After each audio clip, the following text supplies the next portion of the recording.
Welcome to the Deep Dive, Emerald City Hockey's Seattle Kraken podcast. Hey everybody, welcome back to the Deep Dive, Emerald City Hockey Seattle Kraken podcast. And RJ, things are a little different here. I know that's a different setup behind you. I think it looks nice, but what's going on there? Well, this is the first podcast from my new place, from being in Seattle. I'm really excited about this. Still dialing things in. The setup behind me will improve over the next couple, really later today. It'll keep getting better. Everything will get figured out, and I'm just super pumped now for Kraken hockey to start. Right, like I'm here. It can commence. I know they've been waiting on you, Dylan. Actually, unfortunately, still waiting quite a bit because a little bit limited of a slate of things to talk about this week. But I'm sure the deep dive curse will be in full effect this week. Yeah, teams are starting to announce their training camp schedules. We still do not have one for the Kraken. We really dragged our feet starting this podcast because I feel like today makes a lot of sense for it to be announced, but we'll see if it happens over the course of this podcast. I'm sure it'll happen about an hour from now when we're done recording. But looking forward to the stuff that we do have to talk about. Like you said, it is a light week, but we're going to make the most of it. And RJ, why don't you get us started talking about Queen Anne Beerhall, a wonderful sponsor that exists in the same city that I do. Yay! I know, it's amazing, right? So it is a new month. It is the start of September, which of course means a new burger of the month. This is our favorite one to do. The new burger of the month is the excuse me, sorry, I can't handle with all the heat here. It's the fire roasted Hatch chili green smash, and it's going to be here all of September. It's got Monterey Jack, grilled onions, iceberg lettuce, sliced tomato, and Hatch chili aioli. And they have a full Hatch green chili menu all Labor Day weekend, so that was really cool. Dylan, get this. Here's what the beer hall did. They flew out 600 pounds of Hatch green chilies from New Mexico and fire roasted them right in front of Queen Anne Beer Hall. They had the little thing that you turn that fire roasts them and everything. Who else does that? like who else flies in 600 pounds of Hatch green chilies? And they do this every year. They did it last year. They did it this year. And I'm sure they'll probably do it next year. It's just such a cool thing to do. That is really cool. Like I would love to smell that. I was going to say see that, but no, I feel like smelling that is really where it's at. It is. Actually, I got the chance to smell it last year because I was there last year. I unfortunately couldn't make it out this year. Busy Labor Day weekend for the both of us. But last year I got the chance to. It's amazing. Like you got to go out while they're doing this thing just to smell it. And then all the different things. They had that full Hatch green chili menu. I mean, you have it. You can have it in so many different ways. It's definitely worth the try. Yeah. No, that does sound good. And I'm all for chilies. Not chili, but chilies. It's very big difference. They know you're coming up, right? They found something yes. that you will eat. Yep, there we go. All right, so I figured before we dig into the Kraken news bits that we have here, I just wanted to say thanks to everybody who has reached out and wished me well with the move prior to the move. Talked about how excited they are that I'm here now, all that kind of stuff. I've had lots of people reach out on Discord, emails, Twitter, all that kind of stuff. I just wanted to kind of give a big blanket thank you to the community for welcoming me to Seattle and wishing me and Afra both well as we made our way up here. I've been a little busy, so I haven't really gotten back to anybody. I'm going to do that later today. I'll get back to everybody individually, but I just wanted to kind of give a big, thank you here on the podcast to everybody that's reached out and done that because it does help, like you're busy, you're trying to get through stuff like that, but it's nice to know that I'm wanted and up here and that people are thinking about me. It's always a good thing to feel. So just wanted to say thanks to everybody for that. And then now it's just, getting used to living in the city, RJ.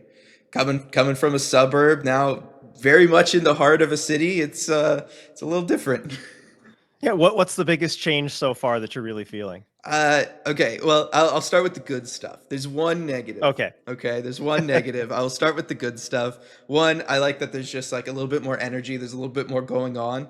So that's kind of fun, right? Like you're kind of in that hustle and bustle of the city. I do like that. Public transit, I've talked about it a lot on here already in the past just from my visits up here, but having public transportation as an option is incredible, because in Southern California, it does not exist. I cannot like overstate how little public transit exists in the greater Los Angeles area, including in the city of LA. It's very, very limited. So having that is absolutely fantastic. I know this is something that Seattle people may not totally feel, but I am coming from the one place where I've actually gotten a lower sales tax now than where I was coming from. I know it's probably high, and a lot of people in Seattle complain about it, but I am actually coming from the one place where it's higher.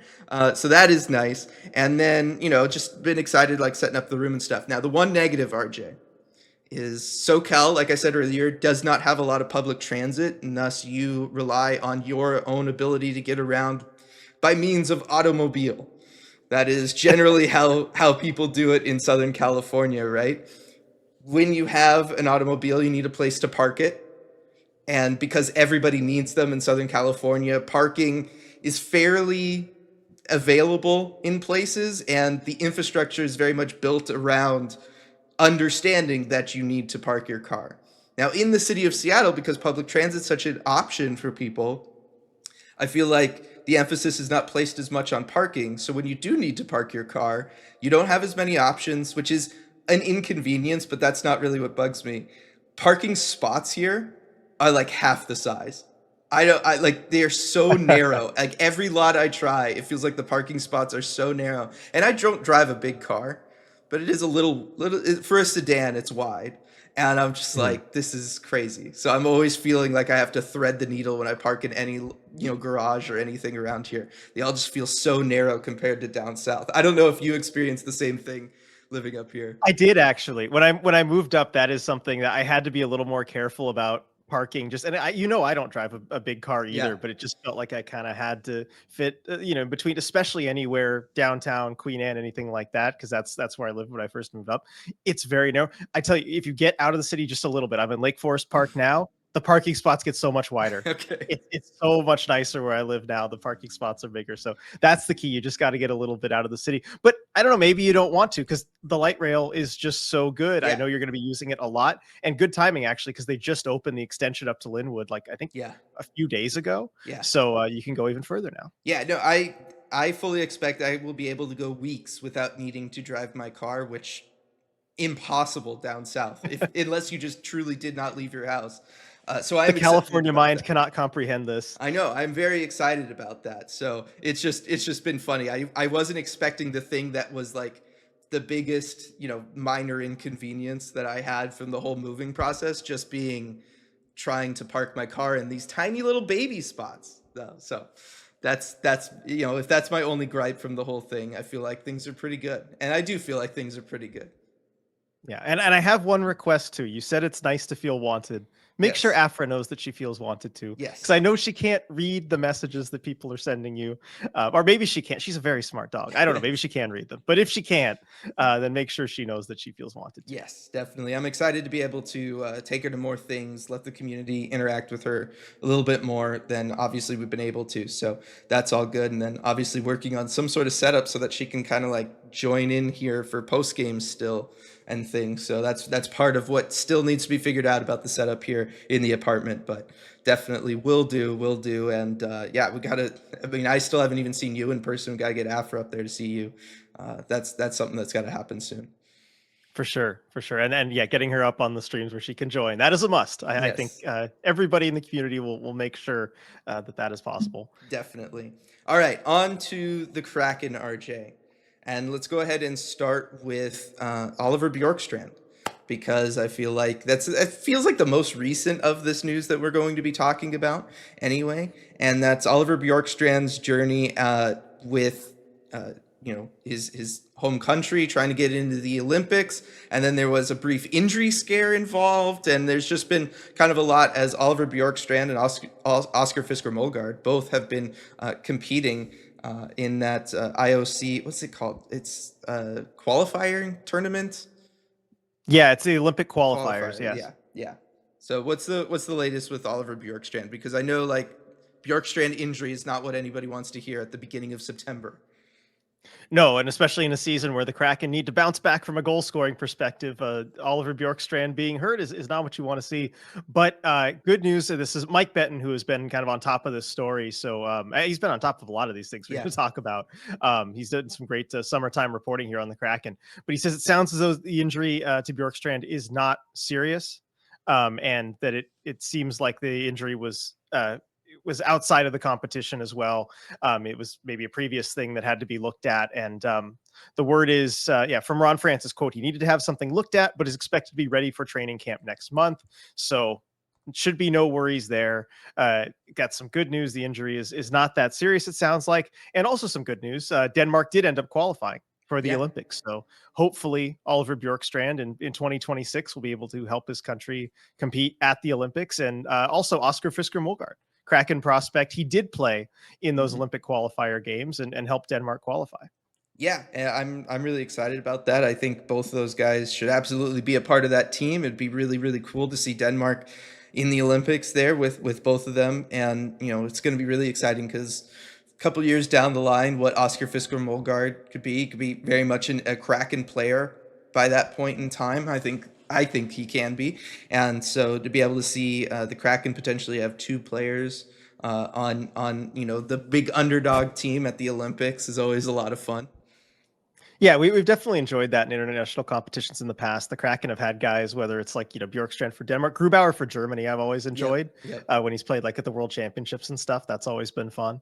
And yeah, it's always good. I think for the Olympics too, it's just a special hockey tournament. Like, look, the Four Nations this coming year, like it'll be fun. I don't know how many Kraken players will realistically see in it outside of Eli Tolvanen, but the Olympics are fun because it really does catch all the countries. And I think the Kraken have some guys Alex True, even we've enjoyed him playing for Denmark in the past. But so anyway, I always think that's fun. Yeah, no, the Four Nations tournament this year, it very much feels like an NHL event for North American audiences and really just NHL audiences, right? Like it's got the illusion of international competition, but it's very much in-house feeling, and the Olympics are just different, and they are the Olympics, and that is going to be interesting. I know we've talked in the past about the Olympics in a broad sense, but hockey at the Olympics always gives us something good to talk about. It's always a lot of fun to watch, especially when the NHL players are involved.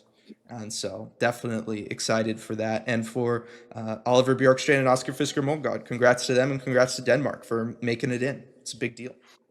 Yeah. And I do always enjoy about the Olympics too, that just about every hockey country has a chance ultimately to get in. They start from like the very bottom and just play their way all the way up through the competition. And so you see countries that you don't even normally expect. So I just always think that's fun too. Like Denmark was in a group with like Norway, who, they produce some NHLers, but Great Britain and Japan. Yeah.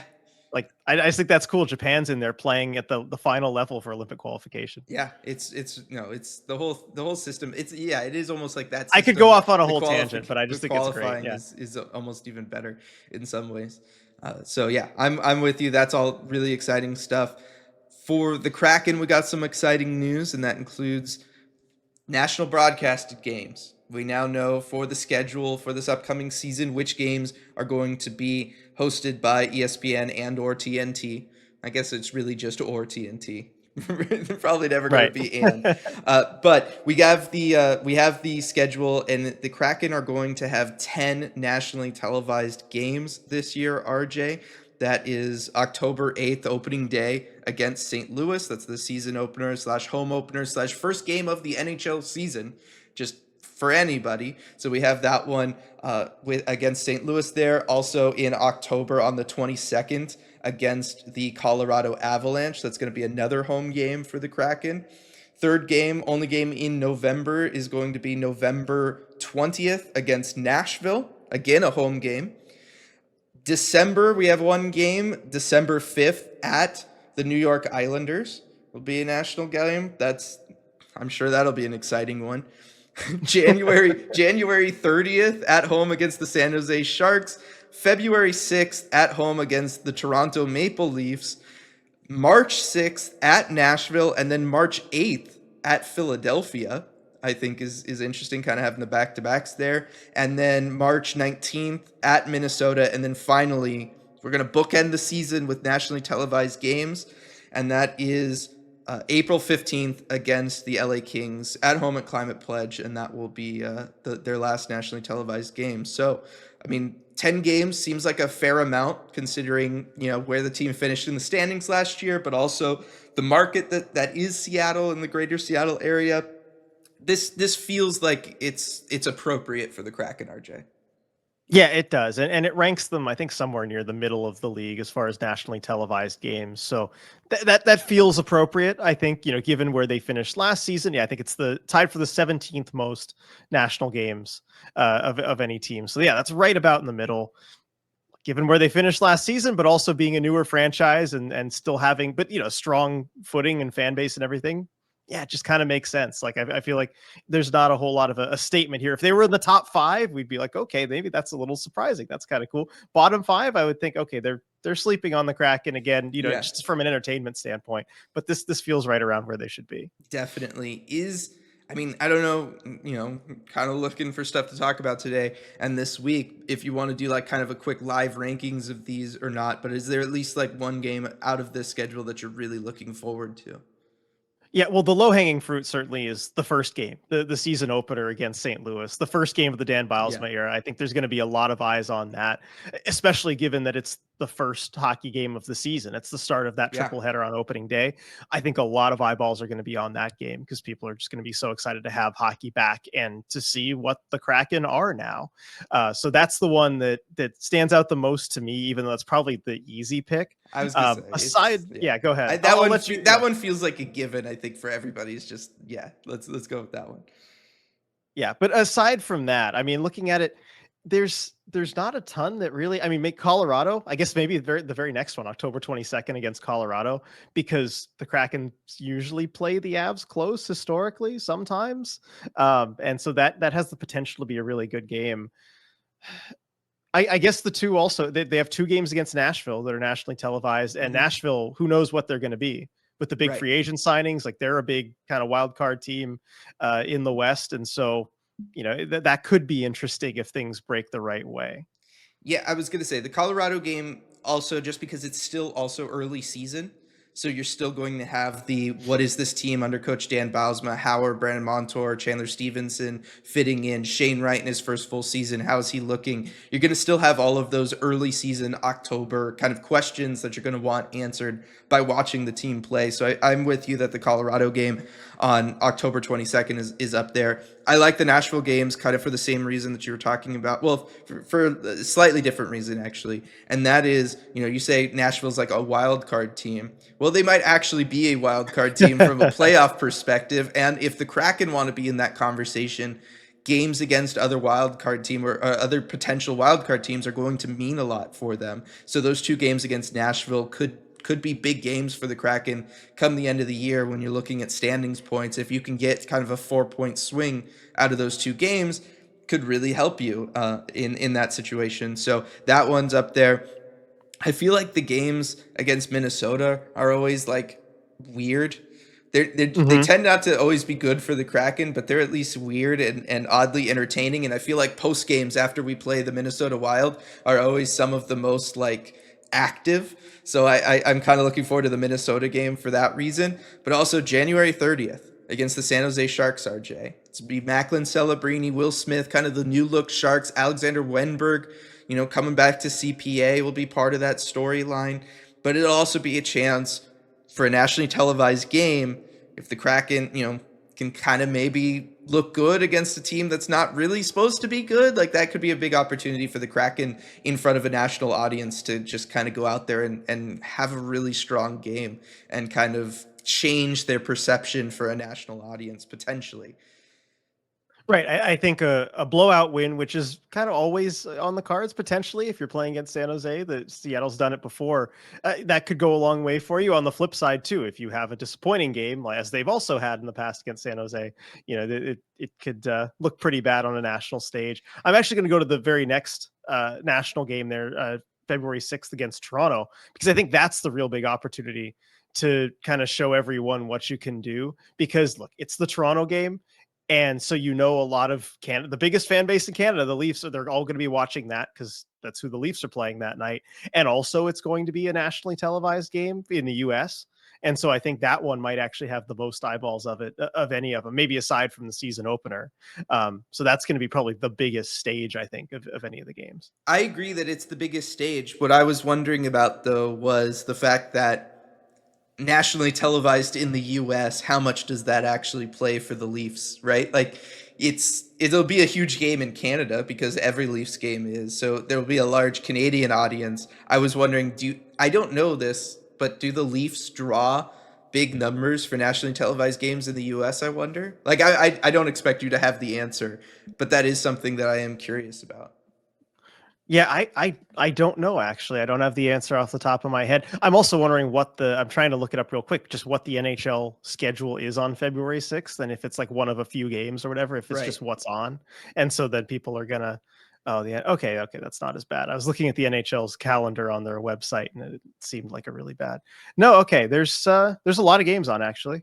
Okay. So there will be other options, but yeah, that'll just be the two kind of ESPN plus Hulu games. So Yeah. maybe that won't move the needle as much. Yeah, I mean, I'm just curious about that. Whether or not Toronto moves the needle for American audiences, or U.S. audiences. The other one was with the San Jose game. Yes, if it does go south, the one benefit of that, because like I said, oh, you're in front of a national audience. As I was thinking about it, as you started talking, San Jose Kraken nationally televised game. One, that game's probably not starting until like 7:40 Pacific time because there's probably a lead-in game ahead of it. And then Yeah. also nobody's watching that game probably. That's true. Anyone on the East Coast is probably asleep by then. It is on ESPN rather than ESPN Plus, so it is on like the main Okay. channel. But yeah, the timing of that and given the opponent, the teams, just I don't think, unless the Sharks or the Kraken really surprise and are looking great. It might not be as much of a factor as we think. One more thing I do want to point out, though, and it's again about the second Nashville game on March 6th. That is the trade deadline. Yeah. So March 6th is the trade deadline. So it'll be the first game. I guess that'll be right after the trade deadline for Seattle. And so that'll be interesting one way or another, depending on what they do. And then, of course, having the game on March 8th at Philly, the very next one, too. So you'll get a couple national games right after the trade deadline for Seattle. Yeah. See the potential new look Kraken, whether adding or subtracting, it'll be new look. And we'll see how active they end up being at the deadline. But yes, late season games in general, right now the early season games seem more exciting. Late season games in general probably end up pretty exciting if the Kraken are able to hang around and battle and compete for a wild card spot deeper into the season than say last year they were able to. Yep.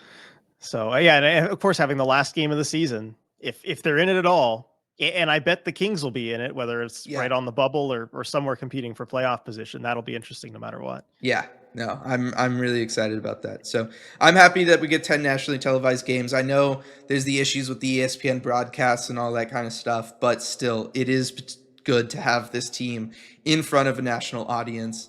Helps build the brand, helps get people on board, helps people remember that they exist. Because I'm telling you, West Coast hockey teams just get forgotten in the larger NHL landscape. You need these nationally televised games just to remind people that you are a team, in fact, and you play hockey. So I'm excited about that. And also it's not too many, so we still get our wonderful, Kraken broadcasting crew and all that for the vast majority of the season. That's still good. We're getting 72 games with them. Yeah, that's true. And I remember we learned toward the end of last season, right? We got to do some of the live commentary games for the Patreon for these nationally televised games, so you're not Yes. missing out on the Kraken broadcast. So we'll take note of these also and see. Of course, looking at it from that perspective, is the problem. so many are home games, right? If you look at the road games, they have December 5th, so that could be the one for December potentially, Yep. and then the other three are all in March. So that's a maximum of one. So we probably won't be able to do a whole lot of these for the live commentaries. That is unfortunate. Come on, NHL, work with us. Yeah, work with us. Look at all that we've done for you, all the nice things we've said about. Yes. Well, okay, never mind. yeah, maybe don't look into us actually that much. All right, on to the next bit of exciting news. And I know this was a big deal. It's been a big deal twice now, RJ, and that is Joey Daccord new masks. That's right, masks. That should be enough. Plural. Yes, masks, plural. This is fantastic. So we didn't really talk about the first one that came out back on August 11th, right? So let's go ahead and maybe, should we start with that one, or should we start with the new one that everybody's like talking about right now because it came out just a couple days ago? I think we could go chronological order. I think we should start with the one on August 11th Yeah. and then move on to the newer one. So Okay. let's start with this one. And by the way, fantastic work on both of these masks from the artist Shifty, who's been Yep. doing Joey's masks for a while there. Just absolutely top notch every single time. Shifty doesn't miss. No, not at all. And this first mask has, I think, one of the coolest things that I've ever seen on a goalie mask. And I don't know that I've seen this before. And that is kind of like almost like a glare watermark for Sparky, the Sun Devil. Obviously, Joey Daccord, alumni of Arizona State. And I know this is like not the most relevant thing to a Kraken audience to listen about, but I just thought that that was so cool. And there's, Shifty put it out on Twitter. There's a video kind of showing it, but if the light hits it just right on the back left side of the mask, you can see Sparky there. But it's just kind of like a faint watermark that you have to see under just the right lighting at just the right angle for him to appear. And I think that's so cool that you can kind of have like a hidden message on the mask like that. Right. Joey hides Sparky on every single one of his masks. And I don't think Sparky has ever been more hidden than this. Yeah.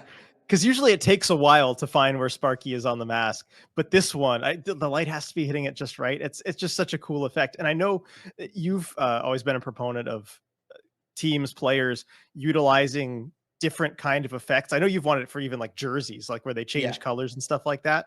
But goalie masks is definitely a place you can do that. And we don't see enough goalies do that, I think. No, we do not. And so I'm really, really pumped to see that on this mask. Otherwise, the rest of the mask, RJ, I love this look where it's kind of got that, I'm trying to, I don't know the artsy words enough for it totally, but I like the paint splatter effect on it, right? This feels kind of like a road mask to me, a little bit like an away jersey mask compared now that we've seen both masks together. But I love the paint splatter effect with both the dark blue and the light blue. I love the kind of old school print dots styling effect on it. I love that. I'm a big fan of this mask, and especially RJ, the paint like on the mask itself, on the bar. The cage. Yes. On the cage. That I think is super cool. Yeah, and Joey's done that in the past too, whether it was the Winter Classic mask that he had kind of the paint on the bars there. And if you don't mind it being on the cage, I feel like as a goalie it might like throw you off a little bit just seeing the different colors. But yeah, if you don't mind it, it looks really cool. I think it creates a great effect. And you can say it's more pronounced on the sides where he's not really seeing it. But it's just another thing that you can do with a mask that I feel like not a lot of goalies actually do.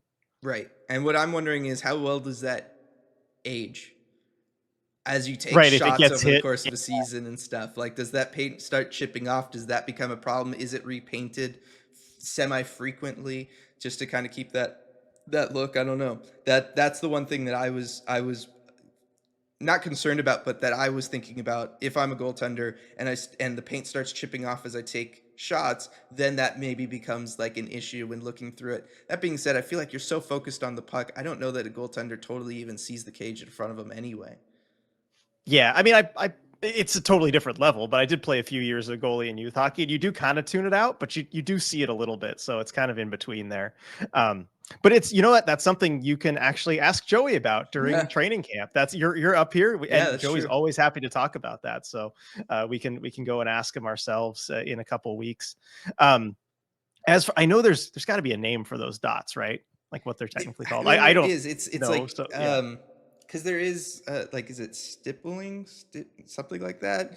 I'm sure the listeners can tell us what it is. I'm sure you could leave that in the comments and educate us on this. But I do like that effect on this mask. I just know there's a name for it that I don't know. Also, it's sparkly.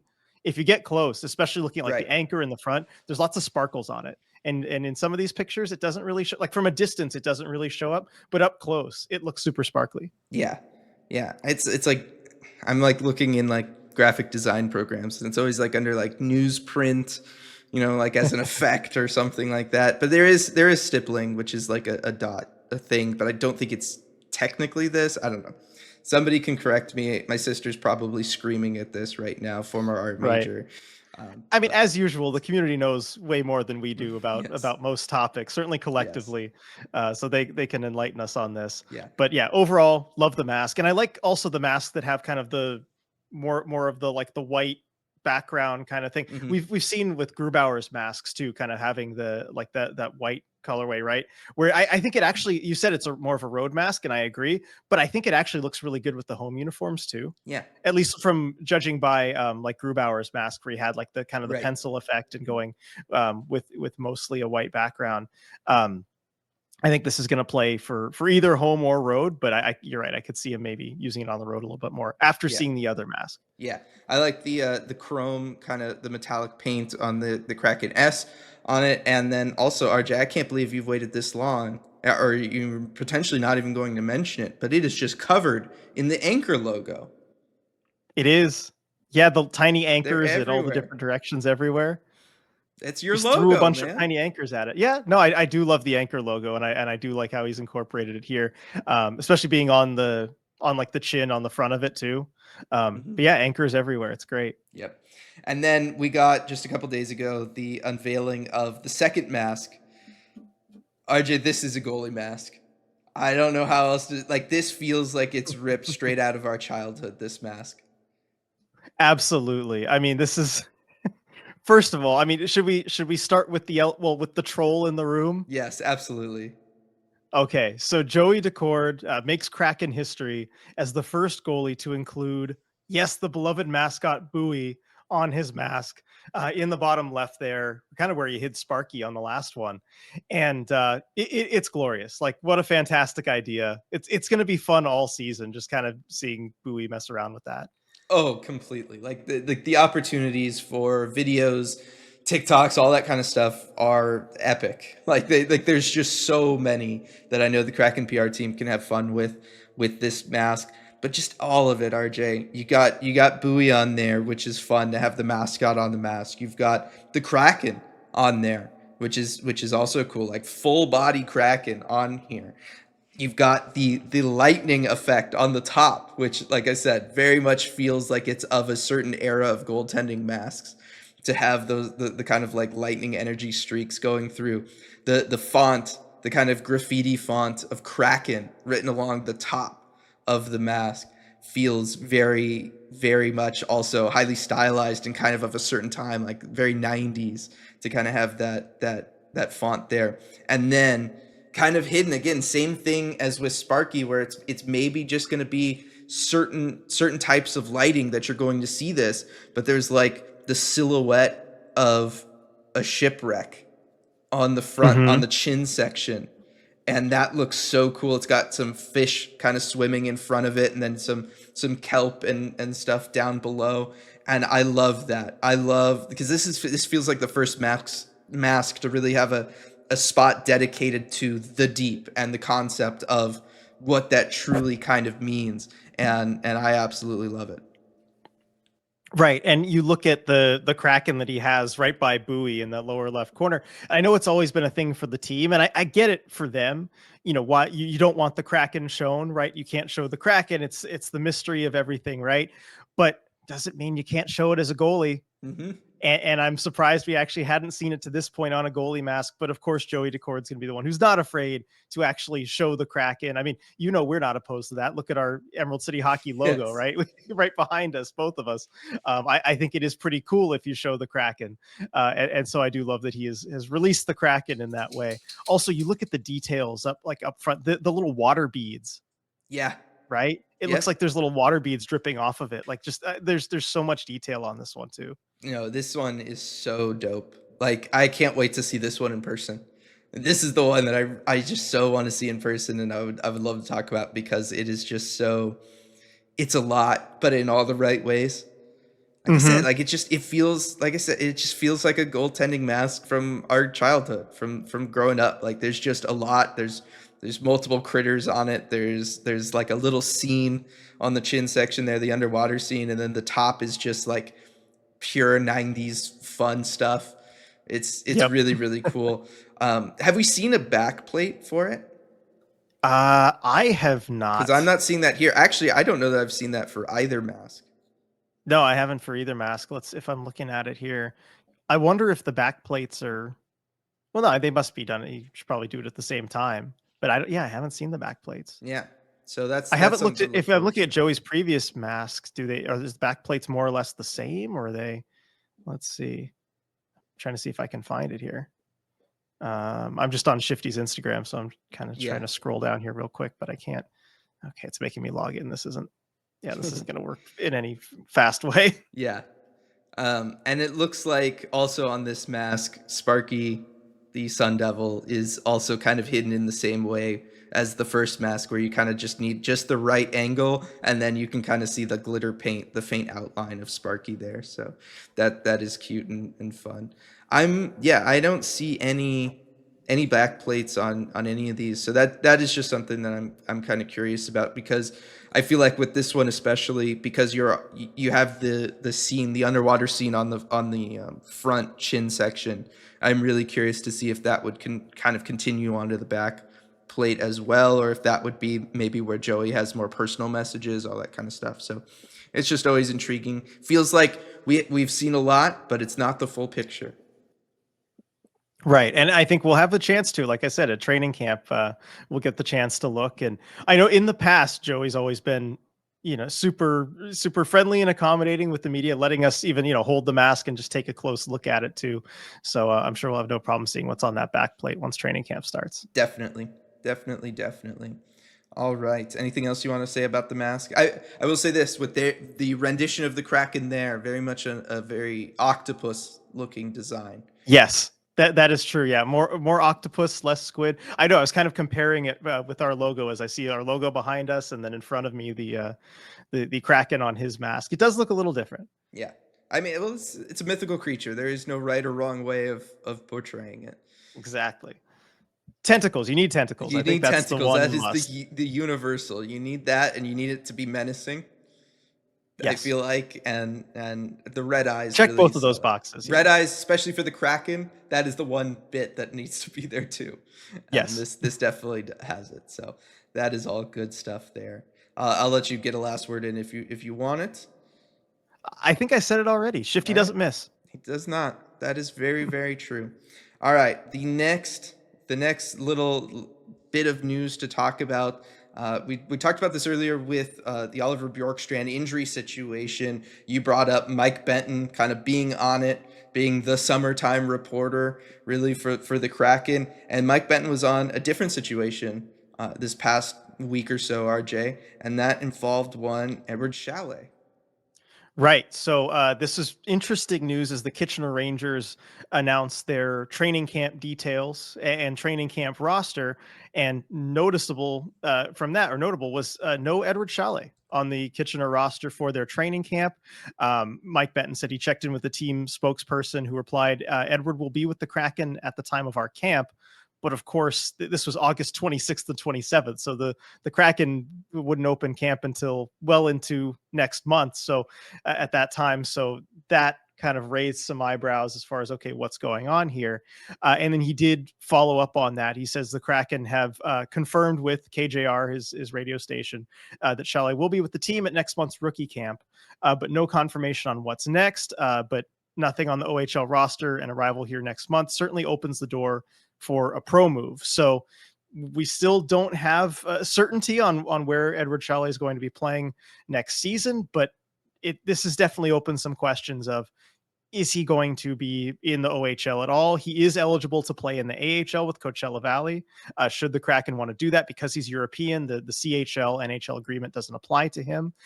So he has a little bit more options. But Dylan, remember Dev Camp? We did get the chance to talk to Edward Chalet, Yeah. and talking about how last year went. I think he used the word rough maybe 9 or 10 times Yes. in a very short stretch. And so, it's kind of clear how last year went. It's tough, right? He's in a new place where, nobody really speaks his first language. He's trying to learn English. He's trying to get used to the North American style of hockey. And it was a rough year for him. And so it sounds like there might be a change coming for this year, because you certainly don't want a repeat of how last year went. No, it was indeed rough for him. Starts his OHL season off with the Barrie Colts. It was a team that did not really have a ton of talent around him. He kind of struggled to get used to the North American game, didn't have, line mates kind of on his level. We talked about that a lot last year, especially on the prospect chats on Patreon. That was very much kind of one of the issues there.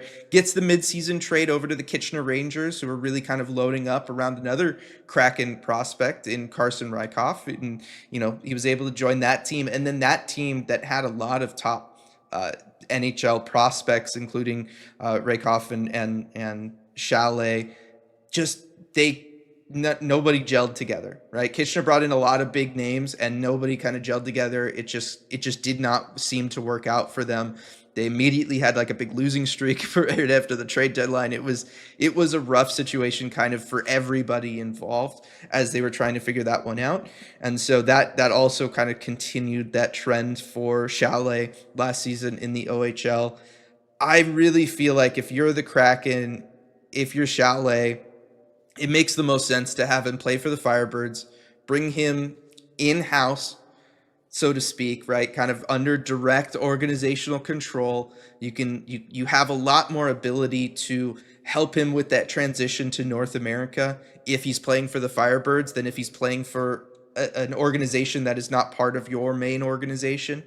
Right? There's only so much you can do to help a guy out if they're playing major junior hockey versus if they're with the Firebirds, you can help him with housing. You can make sure he's living with, people that can help him with certain situations or teammates that he's close to and has a good relationship with and all of that kind of stuff. So I feel like best case scenario for him off ice would be to have him play for the Firebirds. And then also best case scenario for him on ice would be for him to play with the Firebirds, right? And kind of get better coaching at the AHL level than maybe the OHL level. So that would obviously help, but also just the level of player that he's going to be playing with is going to be a lot closer to his skill set than what he's been playing with in the OHL, just by nature of it being a higher level and everybody kind of just being better, having to be better to play at that level. So I think it would help him a lot on the ice as well if he was to go ahead and make that move. That, and also Kitchener, I mean, they traded Carson Rykhoff this offseason to the Brampton Steelheads. The situation there is very different. I don't know if Mesar is going to be part of that team or if he aged out. He might have aged out, actually. So I don't know that there was going to be much left in Kitchener for him to go back to anyway. So it feels like very much all of this is set up for him to just go and play for the Firebirds and be part of the Valley next season. Right. Well, are you concerned, Dylan? I know you say it's best off ice, and I certainly agree with that. But on ice, are you concerned at all about, again, he's only 19. He's still getting adjusted to the North American game. He's still pretty slight. He's got still a pretty slight frame. You're a better judge of this than I am, of course, you being the former junior scout, but being in a league against men and much larger men than what he's used to, certainly in juniors, are you worried about that just from a physical standpoint? And also, being so young, the Firebirds are a competitive team. They've been to the Calder Cup final 2 years in a row. And I know they're a developmental organization, but they want to win too. Is there going to be enough ice time for him to properly develop? And then is it going to be, I don't know, potentially even too dangerous for him to play at that level? Well, look, we're talking about Jagger Firkus playing at this level. Well, he has to. I know he has to, but like you have to at some point at all these levels. I think from a physical standpoint, that's even more of a reason for him to be with a professional organization rather than a major junior organization, because he's going to have access to better nutritionists, better food options, better weight room equipment and training staff and all of that stuff. So if you are going to kind of help him bulk up and be better at surviving a longer season, I feel like the AHL is just infinitely a better option than the OHL, just because of the resources that organization has, the time that he can put into it, all of that kind of stuff. So I feel like from a physical standpoint, that'll work itself out. I also feel like, yes, ideally you'd want him to get more than, say, bottom six playing time. But at the same time, as he's still making that transition over to North American hockey, I feel like bottom six playing time for 1 year at the AHL level at the age of 19, 20 is not going to stunt his overall development, certainly any more than kind of playing top 6 minutes for an iffy major junior situation would, right? So I feel like it's not that big of a deal if you have him kind of learn the ins and outs of the North American game. Let him work in bottom 6-minute situations, less stressful situations, less important situations where he can focus on learning how the cycle works in North America, learning how to deal with the narrower ice in North America, and learning kind of the fundamentals that you need to have to play professional North American hockey that he's not going to learn in Major Junior, because Major Junior teams, they just don't really focus on that anymore. It's very much about focused on winning. He will absolutely have to learn those things to be able to get out there on the ice in a game situation in the American Hockey League. So I feel like having him build up his kind of core foundation of being able to play in North America, I feel like that would just benefit him in the long run. Yes, you're kind of, you're focusing on stuff that you don't necessarily want to focus on for a first round pick this, 2 years out from drafting him. But I still feel like it's something that's going to happen sooner rather than later. And you might as well give him that solid foundation to then build off of for his journey here in North America, rather than kind of wait for him to get to the NHL level and then figure that stuff out. So I think given all of the unique circumstances of his situation, I don't think it's that bad of an option. The same thing's going to be happening with Yanni Newman, right? Who's a full draft class ahead of him, right? So, or was that the same draft? Might have been the same draft. They all run together for me. But I think he's a draft class ahead of him. So, like, Yanni Newman, I don't expect is going to come out and play top 6 minutes next year for the Firebirds, even though he already has some Firebirds experience under his belt, because he just needs to learn the fundamentals of North American hockey and kind of how to forecheck, how to cycle, do all of that kind of stuff, because it's just done differently here. And so I think it's kind of the same situation there. And I suppose playing against men won't be entirely foreign to him, because before his draft year, he was playing in Brno in the Czech league, and there's men there. Right. That's the main national league. So I suppose that's something that he'll be at least somewhat used to. So maybe it won't be as big of a jump for him. But I do want to ask you about one potential alternate scenario with this. And you mentioned Kitchener kind of selling off Rakoff and maybe not looking like there's be a ton of talent around him this year. Could this be maybe a bit of junior hockey gamesmanship, as NHL GMs will sometimes play, in order to potentially facilitate a trade to another junior team, where maybe, given how rough things were in Kitchener, and I know things were better there than in Barrie, but maybe Ron Francis looks at this and says, okay, this isn't the ideal situation I'd like for my player. And I wouldn't mind, I'm willing to potentially send him to Coachella Valley, but the ideal situation for me might be him being traded to a junior team where I feel like it's a better environment for him, and they're going to be probably winning more, and there's going to be more talent around him, just something I feel more comfortable with. And so I'm going to maybe threaten to say, well, look, we could send him to the AHL, and Kitchener, you could just not get him at all. But if you move him, then he becomes an asset that you could trade for something. What are the odds that might be what we're seeing? Normally, I'd say maybe not that high, but because we've kind of seen Ron Francis do this in the past with Shane Wright, I feel like that is an option, you know? And so, because that was the whole thing with Shane Wright, right after he was drafted 4th overall. Remember, he comes down with the Kraken, he can't really crack the lineup, he's not really playing, does a conditioning stint down at the AHL level, goes to the World Juniors, and then finally was traded from Kingston Frontenacs over to the Windsor Spitfires, and then finally went back and played major junior hockey, but was starting in January, late January, by the time he ended up getting there. So just because of that experience, I would say that is certainly an option on the table. Realistically, that's where the team and the player know the answer to that, whether or not that's really an option for them, and we don't, because it's entirely possible that, again, the transition to North America off ice was just so rough for him that the idea of going back to major junior maybe just is not really an option for him or the organization. We just don't know, right? Like I said, there are a lot of off-ice benefits of having him play in Coachella Valley that would help him. And if the best thing for his on-ice performance is going to be that he's comfortable and confident off-ice, then, that comes into it. So if he feels like he can do that just with a different situation in the OHL, then I think that that's certainly an option. But if internally the Kraken or Chalet don't feel like that's gonna happen in the OHL, then I think that option's off the table. But we just don't know. Yep. Although, and overall on this development, I mean, it leaves a lot of questions, but I think it is good that the Kraken seem to be, kind of taking some control of this situation, trying to make sure that he's in the best spot for him, whatever that ends up being. Right. And we've seen the Kraken already with players. I know, again, slightly different because they weren't European players who could play, full season earlier, like we're talking about Chalet potentially playing with the Firebirds. But we've seen Shane Wright start off in a fourth line role with the Firebirds.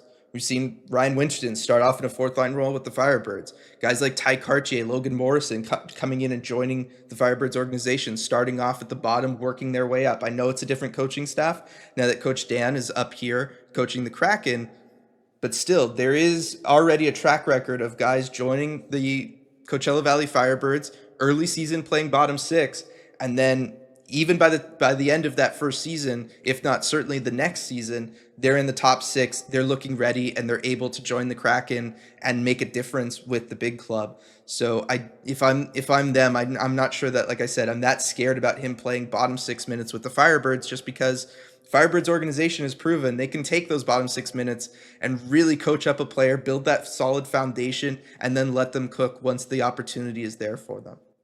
Yeah, history shows that that path is certainly there if it works well. So yeah, well, that's would be one thing that we kind of pay attention to as training camp starts, and even as rookie camp starts for the Kraken before that.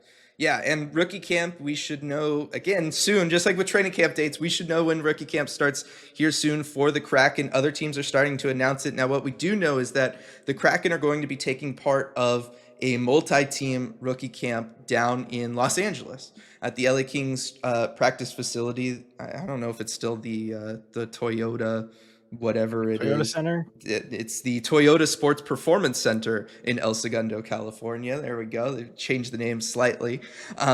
But there's going to be a 10-game rookie showcase featuring top prospects from 7 NHL clubs that's going to be hosted down there in Los Angeles. Those 7 clubs are the LA Kings, the Anaheim Ducks, Colorado Avalanche, San Jose Sharks, Seattle Kraken, Utah Hockey Club, and the Vegas Golden Knights. So it's very much a West Coast affair. I'm really excited about this. Of course, it happens right after I leave LA, RJ.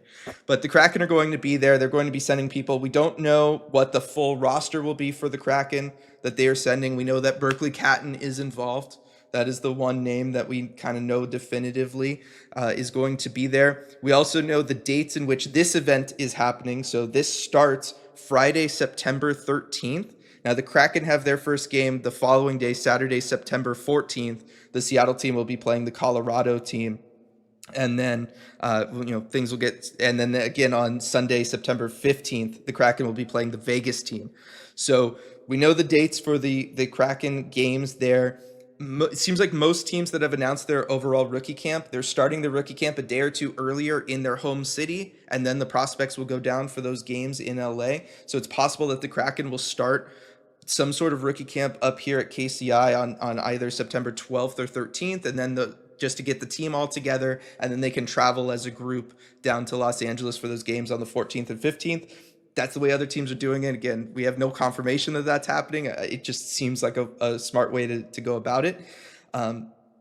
As for streaming options for fans, there are some weekend passes available down south there, but if you're not able to make it, we know that the Kings are going to be live streaming all of their games on their website, the LA Kings website. I've seen 1 or 2 other teams talk about maybe doing that. I would love for the Kraken to be able to do that. But again, we have no confirmation. That is just wishful thinking right now. It's so the NHL drives me crazy, RJ. Like, this is literally 10 days away, and there's just like not more concrete information about any of it. Fans don't care, right? Fans don't care. Like, watching their team? No, they would never want that ability. So I'm hoping that we find out.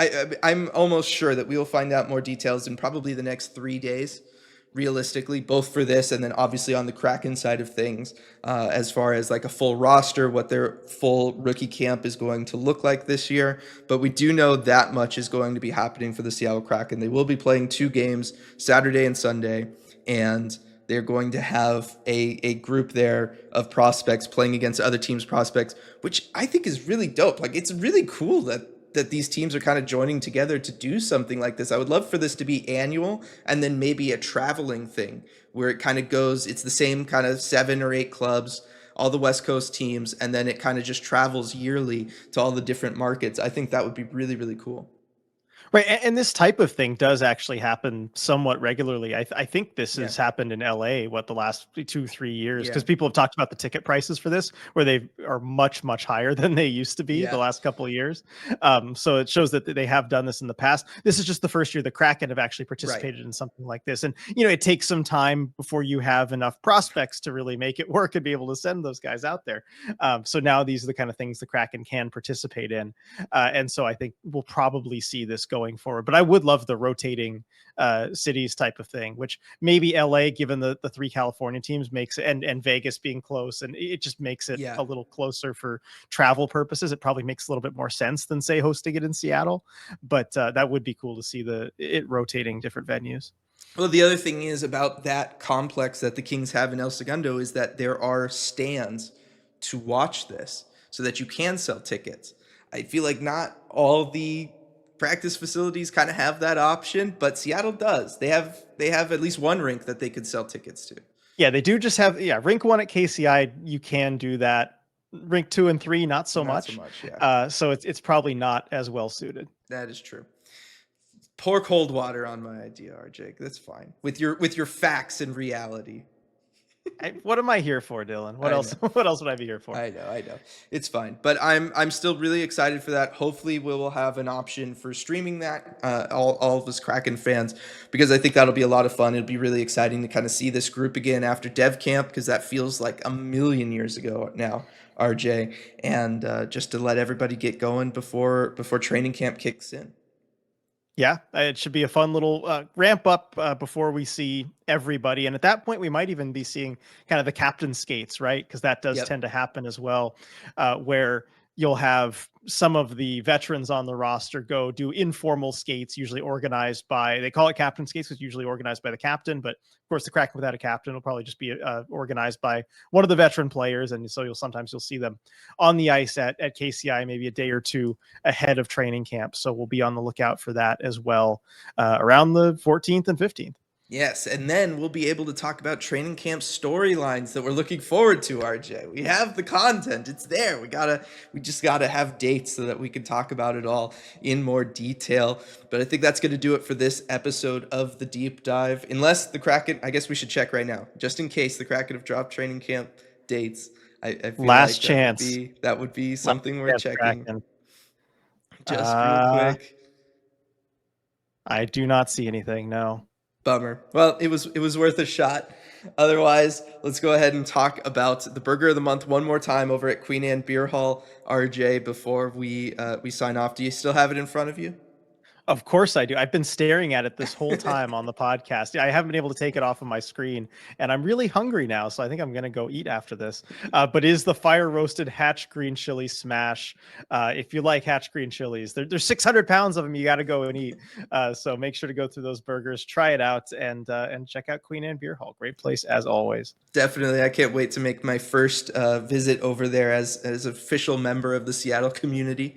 I think that's going to be a lot of fun. One more time, I want to thank everybody who wished me well during the move. I really appreciate it. Get back to you all later today.